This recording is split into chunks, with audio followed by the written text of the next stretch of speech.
Great, good to see you, Steve. Tell everybody who you are and where you come from. I'm Steve Dyer. I'm a pastor of a church in Swansea in a village called Gowerton, and the church is called Oasis.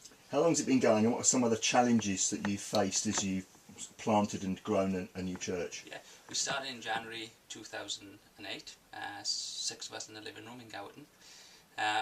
One of the biggest challenges we have at the present, and we have had over the last 4 or 5 years, is facilities and venue where to meet. We were meeting in the house of one of the leaders, then we moved to a local hall on a Sunday morning, but the facility was very dirty and smelly and old. And one of our values as a church, we have many values, but one of our values is excellency. We believe that when God created everything, He made everything good, and He was really good in Genesis, and He gave us His Son. So if He gives us good things, I think one of our values is excellency, and the facilities that we were using were not excellent for the kids and for the people meeting. So one of our challenges is to find a venue that caters for us and doesn't have to be perfect, but is good for us and comfortable.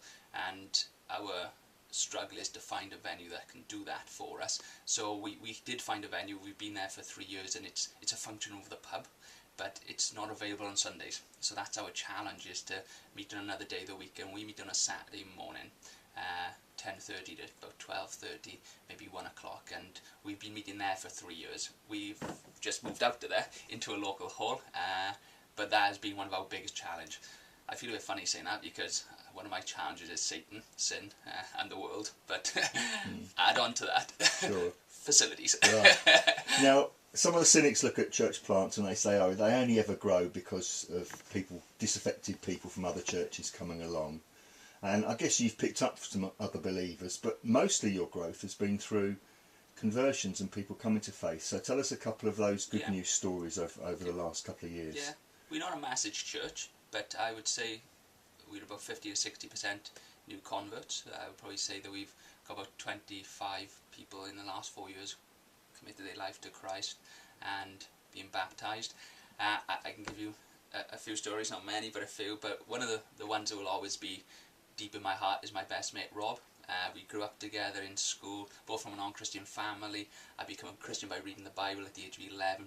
I get converted at the age of 17, and I started going to church. But my mate Rob played football with him, went to school with him. He didn't want to know, and I was so passionate, and I'd always be hitting him with the gospel that he's going to hell and he needs to respond to Jesus Christ, and nothing for years. But he played for the football team that I was running from Genders Baptist Church. And one day I just felt prompted to ask him to come to a Bible study. I was sweating when I asked him, and he said yeah. And he came along to the Bible study, and he gets converted in the Bible study. Actually, he goes to a nightclub one night, and when he's in the toilet speaking to a gentleman in the toilet, the gentleman starts telling him about Jesus and everything we've been going through in Bible study, and he rings me at 4 o'clock in the morning to see if I'm up. And he comes over the house, and he's given his life to the Lord in the kitchen, really. He goes home because his girlfriend at the time was going to finish with him that night. She prayed, Lord, she'd done a Christianity Explore, but she never committed her life, and she said, Lord, it's over. He's gone up drinking all the time, and it's over. But I take him home, and they make up, and they both become Christians. They've got married, they've got 2 daughters, and he's restudying to be a social worker, and I just see the hand of grace on him. And yeah, his mum becomes a Christian, and her husband becomes a Christian, and it's been a wild story with Rob, but he's growing, and he probably doesn't know it, but he's going to be a future elder of the church. So that's Rob. One more? Yes. Okay. We got Wayne. Wayne, again, I know the family from Penclough because my mum's from Penclough, and quite a hard guy Wayne was. Oh, is. And he used to ref us playing football. He's ex-military, and he's reffing us playing football. And his daughter, I think at the time, Melissa, must have been 7 or 8. She comes home from school, must have heard an assembly in school, and says, Dad, I want to know about God. He's not been to church before, so he gets in touch with me because he refed us from playing football. My daughter wants to come to Sunday school, but it's on a Saturday, so his wife brings Alyssa. She comes to Saturday school. The next week Wayne brings the daughter, and the week after the whole family come, and they've never left. And he makes a commitment to Christ after about 2 months. they get baptised, and now he was talking to me the other day. They've got another boy, Zach, who's probably about 6 months old at this moment in time, and Wayne is now talking about Alyssa being baptised in April because she's 11, and maybe the son getting dedicated. But just see again how the Lord saves the family. But his brother-in-law and his sister also come to faith. They wanted to kill me, mind. He told me that he was going to come to my house and literally kill me, but the Lord held him back, and now he comes to church.